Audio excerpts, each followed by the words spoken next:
Hi everyone, स्वागत है आप सभी का मेरे यूट्यूब चैनल क्लासेस विद दिशा पर। कैसे आप लोग? उम्मीद है बहुत अच्छे होंगे और अपनी पढ़ाई भी अच्छे से कर रहे होंगे। तो बच्चों, आज हम क्या करने वाले हैं? Chemical properties of carbon compound. आज हम पढ़ेंगे कार्बन की chemical properties. Last last topic है, इसके बाद एक टॉपिक और बचेगा आपका सॉप एंड डिटर्जेंट वाला।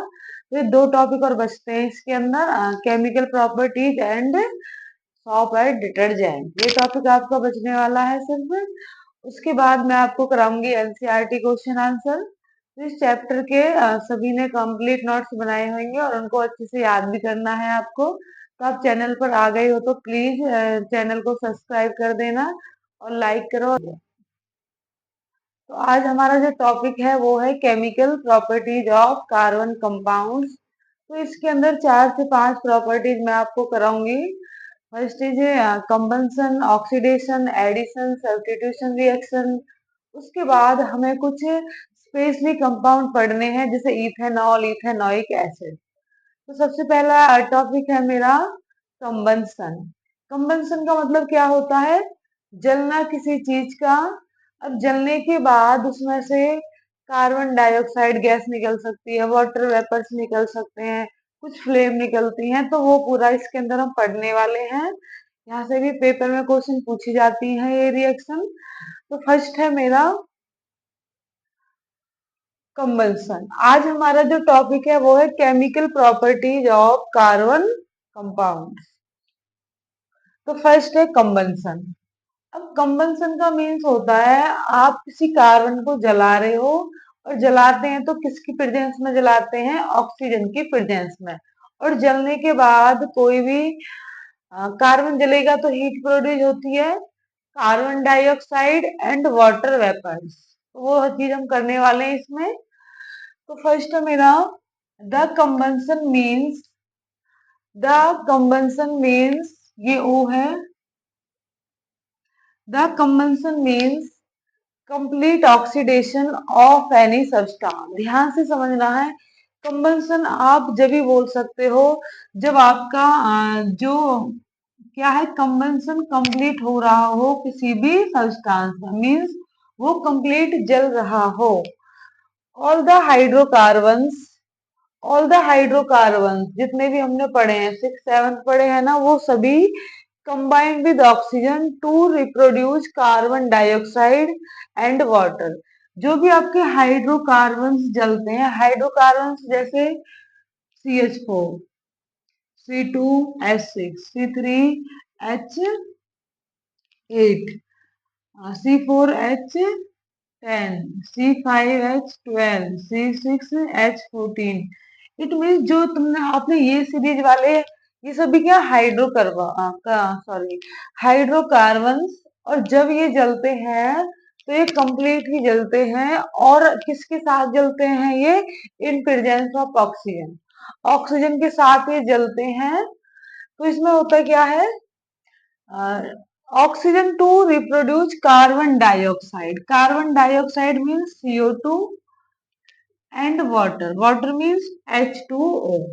जब भी ये जलेंगे तो क्या बनेगा? Carbon dioxide and water. During this reaction a large amount of heat is produce. अब ये अंडरस्टैंडिंग है, कोई चीज जल रही है तो हीट निकलेगी ही। अब इसके अंदर देखो, जैसे इथेनॉल होती है सेपरेट, जो लैंप में लैब के अंदर लैंप होते हैं उसमें यूज की जाती है, वो अच्छे से जलती है आपकी। तो इसी का एग्जाम्पल है। अब इसके एग्जाम्पल देखो, ये लिया है आपने मीथेन, और ये क्या है? ऑक्सीजन। मीथेन को आप जलाओगे इन प्रेजेंस ऑफ ऑक्सीजन तो कार्बन डाइऑक्साइड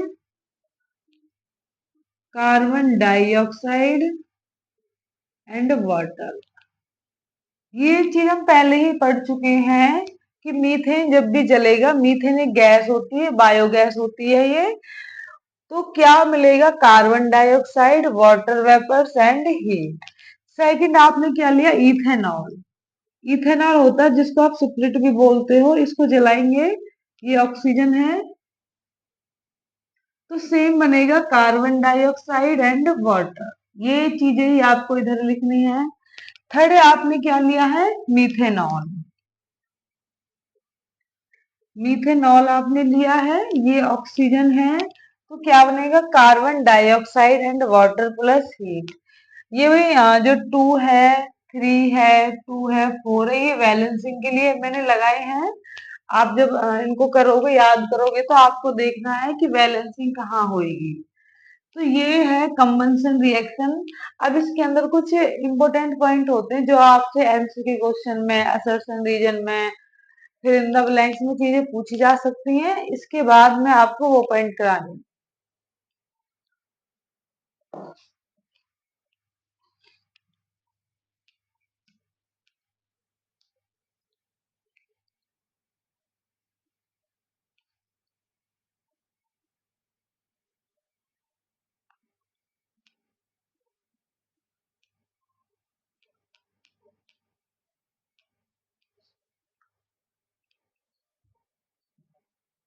अब इसके अंदर कुछ इंपॉर्टेंट पॉइंट लिखने हैं, जो रिएक्शन करी ना जस्ट उसी के बाद आपको। फर्स्ट लिखो carbon and its compound, carbon and its compounds are used as fuel, are used as fuels because they burn in air, burn in air, releasing releasing lot of heat energy। ये important point है। Second point इसमें लिखो saturated hydrocarbon generally, saturated hydrocarbon generally burn in air with blue and non-sooty smell, blue and non-sooty smell। एक point और है इसके अंदर, unsaturated hydrocarbon burn in air with yellow sooty flame, unsaturated hydrocarbon generally burn in air with yellow and non-sooty smell,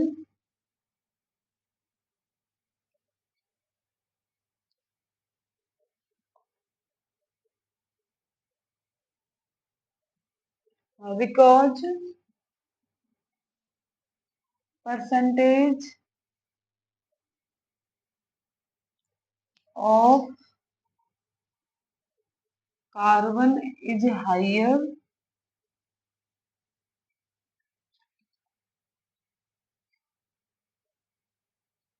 than saturated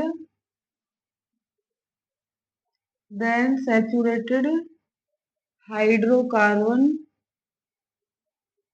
saturated hydrocarbon which does not get, which does not get completely oxidized in air, oxidized in air। हाँ, तो बच्चों ये थे कुछ important point आपके combustion के बारे में। जो चीजें इम्पोर्टेंट है वो ही मैंने लिखी है, ज्यादा थ्योरी मैंने नहीं लिखवाई आपको। तो ये मेन पॉइंट निकाले हैं कई बुक से मैंने, तो वो चीजें हैं इसके अंदर जो आपको पढ़ना है। लर्न करनी है, ज्यादा थ्योरी नहीं है, सारी पॉइंट है वो इम्पोर्टेंट है। तो first is carbon and its compounds are used as fuel. ये मैं आपको थोड़ी देर पहले भी मैंने आपको समझाया है। कार्बन या फिर कार्बन के कंपाउंड किस टाइप में यूज होता है हमारे फ्यूल्स में। जैसे आप LPG, CNG, petrol, diesel, kerosene, ये सभी क्या है, ये कार्बन के ही कंपाउंड्स होते हैं। तो ये सभी फ्यूल्स में यूज होते हैं। Because they one in air, ये हवा के साथ क्या है, जल जाते हैं। Release lot of heat energy, और क्या करते हैं, lot of heat means energy को रिलीज करते हैं। फर्स्ट पॉइंट क्लियर है। सेकेंड इज, अब कार्बन के जो कंपाउंड होते हैं ना वो टू टाइप्स के होते हैं, सैचुरेटेड और अनसैचुरेटेड। अब जो सैचुरेटेड को हम जलाएंगे ना तो ब्लू कलर की फ्लेम देगा आपको, नीले कलर की ब्लू फ्लेम होती है। जैसे आपने कैंडल जलती हुई देखी होगी, कैंडल या फिर ये जो आपकी गैस होती है घर में यूज करते हैं हम, एलपीजी जो गैस होती है ना, एलपीजी, ये ब्लू कलर का फ्लेम होता है इसका, तो सैचुरेटेड के अंदर आएगी। तो सैचुरेटेड जो हाइड्रोकार्बन होते हैं ना, उसकी जो कलर होता है ब्लू कलर होता है। कैसा कलर होता है, ब्लू कलर। कलर इंपोर्टेंट है, और स्मेल रहेगी नॉन सूटी स्मेल। तो सैचुरेटेड का जो कलर रहेगा वो ब्लू कलर रहेगा। वही आपका जो अनसैचुरेटेड होता है उसका रहेगा येलो कलर। आपने हीट में देखी होगी, किसी में ब्लू कलर की फ्लेम निकलती है, किसी में येलो कलर की फ्लेम निकलती है। आप जो चूल्हे के अंदर लकड़ी वगैरह जलाते हो उसके अंदर येलो कलर की फ्लेम निकलती है, बट वही जो आपकी गैस होती है उसमें ब्लू कलर की फ्लेम निकलती है। तो ये दो चीजें आपको याद रखनी है, सैचुरेटेड के अंदर ब्लू कलर, अनसैचुरेटेड के अंदर येलो। जो स्मेल है दोनों में सेम रहेगी। अब इसका रीजन क्या है कि येलो क्यों निकलती है, because percentage of carbon is higher. जो अनसैचुरेटेड होते हैं इसमें क्या होते हैं, कार्बन की संख्या ज्यादा होती है then saturated hydrocarbon, which does not get completely oxidise in air.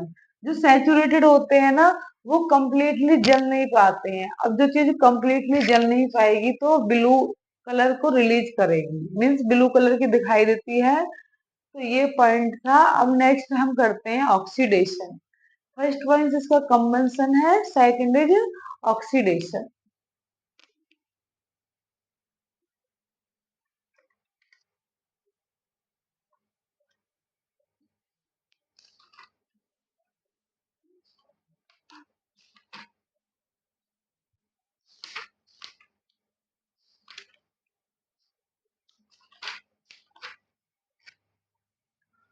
Next is oxidation.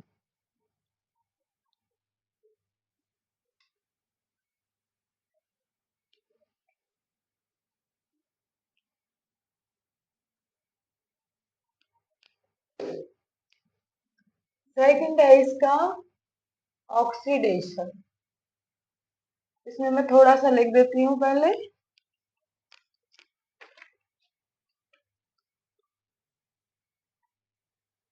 सबसे पहले तो ऑक्सीडेशन आपका होता क्या है, addition of oxygen.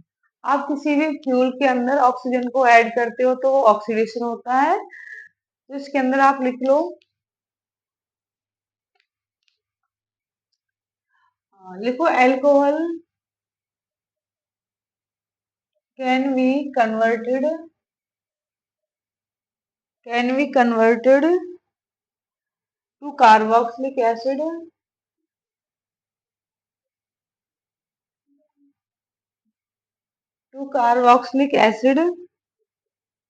in presence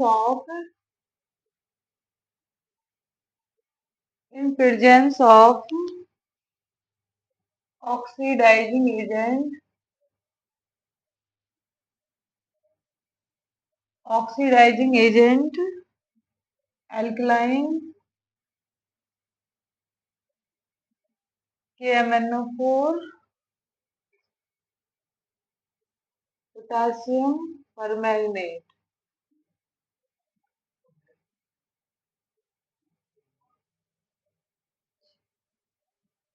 potassium permanganate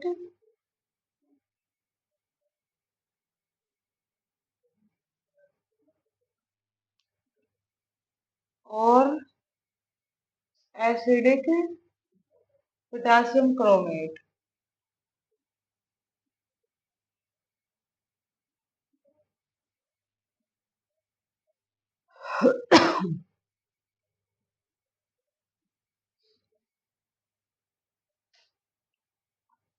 तो ऑक्सीडेशन के अंदर हमने एक एग्जाम्पल लिया है एल्कोहल का। अब जो एल्कोहल है ना वो हमें चेंज करना है इथेनॉइक एसिड के अंदर।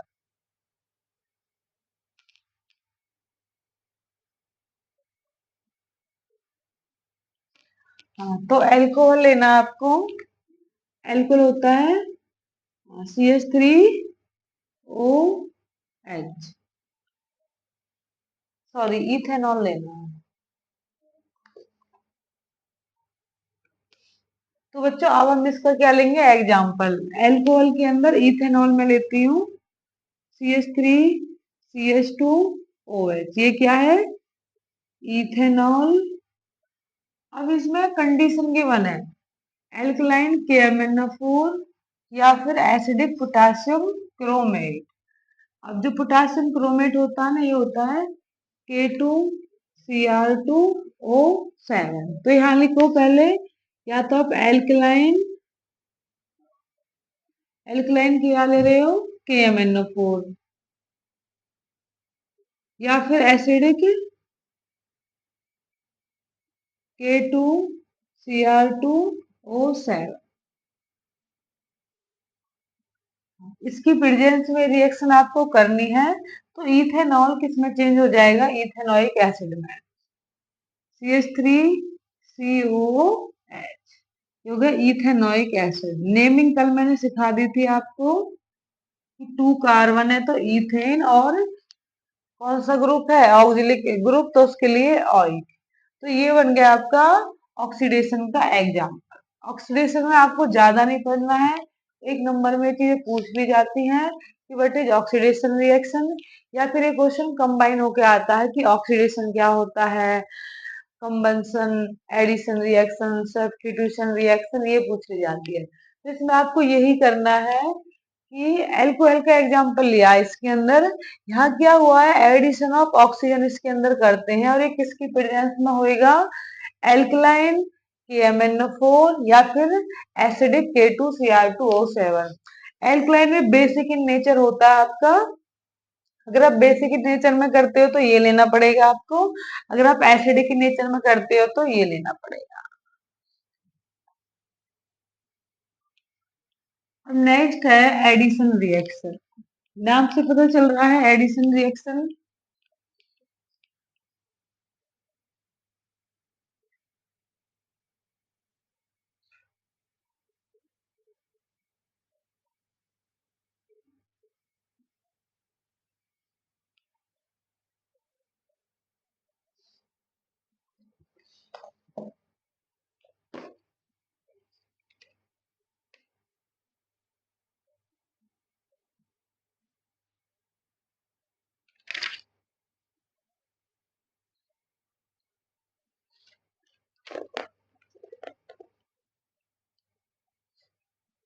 इसमें लिखो द रिएक्शन इन विच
तो बच्चों अब है हमारी एडिशन रिएक्शन।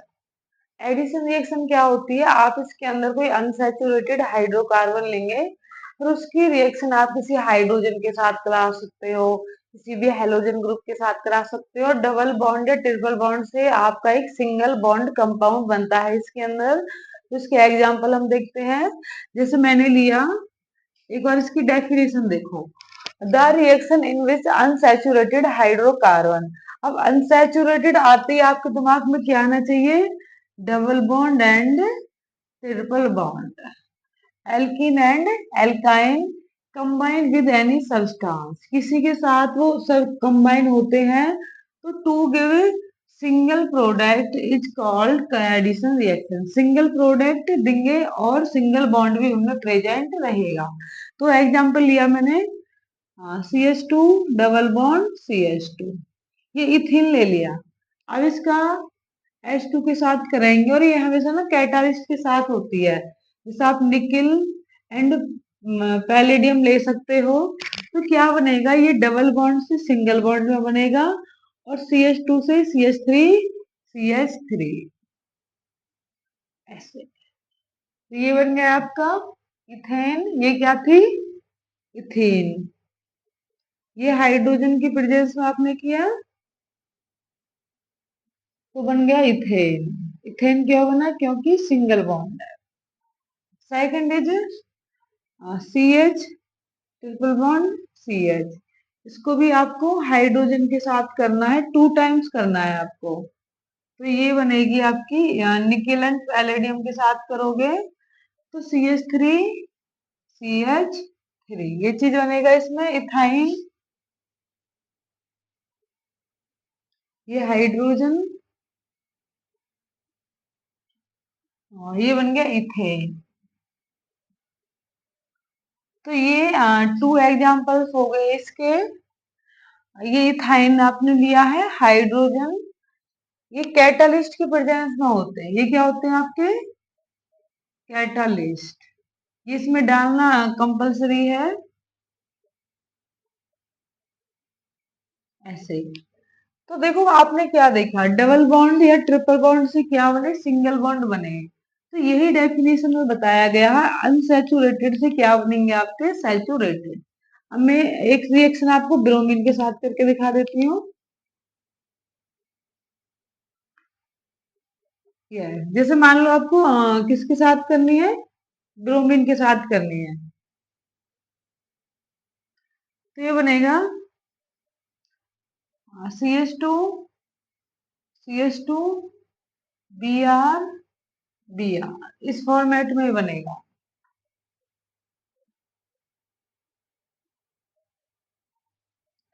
हाँ, ये इथेन था आपका, ये ब्रोमीन। अब देखो, अब इसकी नेमिंग कर लो, या इधर से या इधर से। 1 2 कितने कार्बन है? 2। तो 1 2 डाई मतलब 2, ब्रोमो इथेन, ब्रोमो इथेन ये बनेगा। फर्स्ट कार्बन सेकंड कार्बन, तो 1 2 डाई ब्रोमो इथेन। तो अब हम नेक्स्ट करेंगे सब्स्टिट्यूशन रिएक्शन। ये सिंपल रिएक्शन है, एडिशन रिएक्शन जो आपकी होती है। अनसैचुरेटेड हाइड्रोकार्बन को आपको अपने दिमाग में रख के उसके साथ आप कोई भी सब्सटेंस ऐड करना है, फिर उसके बाद वो सब्सटेंस आपका सिंगल प्रोडक्ट में चेंज हो जाता है। इट मींस अनसैचुरेटेड से क्या बनेगा? सैचुरेटेड। अब सब्स्टिट्यूशन रिएक्शन करते हैं हम।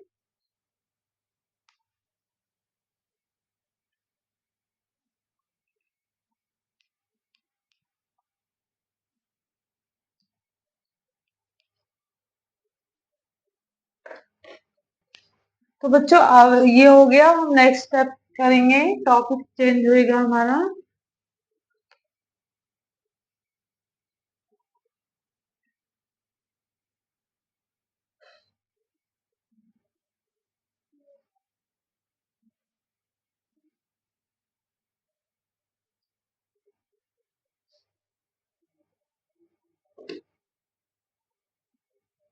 अब टॉपिक है some important carbon compound, some important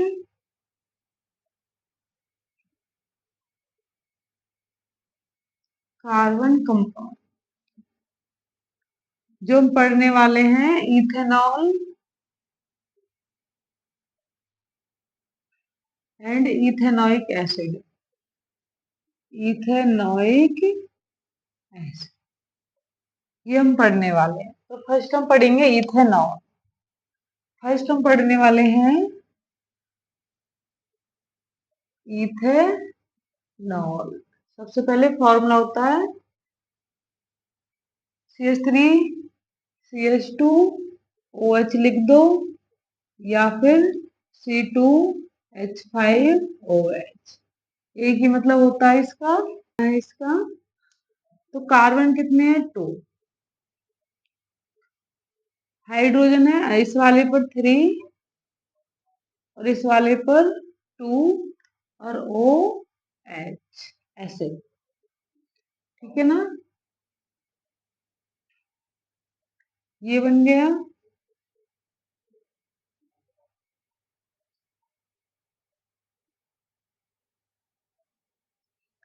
ये नॉर्मल स्ट्रक्चर है। अगर आपको बनाना है इलेक्ट्रॉन डॉट स्ट्रक्चर, वो मैं नीचे बना देती हूँ। इलेक्ट्रॉन डॉट स्ट्रक्चर, तो देखो कार्बन बनाइए पहले, ये बना लिया, इसको मैं अरेंज कर देती हूँ।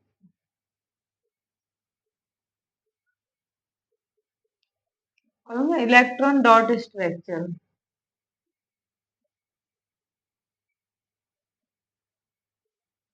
वो नॉर्मल स्ट्रक्चर था, तो ये कैसे बनाना है आपको? कार्बन, कार्बन, ऑक्सीजन, हाइड्रोजन, पहले एलिमेंट रिप्रेजेंट कर लो।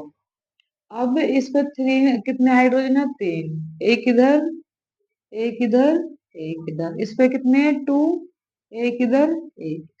अब देखो कार्बन पर 4 4 होते हैं, तो हाइड्रोजन पर भी 1 1, इस वाले पर 4 1 2 3 4, इस पर 1। ऑक्सीजन पर होते हैं 6, दो इधर कर दो, एक इधर, एक इधर, इस पर भी 1 होता है। तो ये बन गया डॉट स्ट्रक्चर। और जो अभी मैंने बनाया था फिर से मैं बना देती हूँ। कार्बन, कार्बन, ओ एच, इधर hydrogen, hydrogen, hydrogen, hydrogen, hydrogen. ये नॉर्मल स्ट्रक्चर है आपका, और ये आपका इलेक्ट्रॉन डॉट स्ट्रक्चर। अब इसके हम करते हैं कुछ केमिकल प्रॉपर्टीज।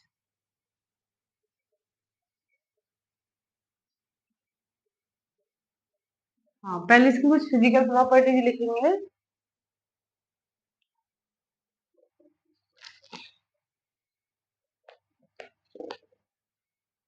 हाँ, फिजिकल प्रॉपर्टीज ऑफ इथेनॉल,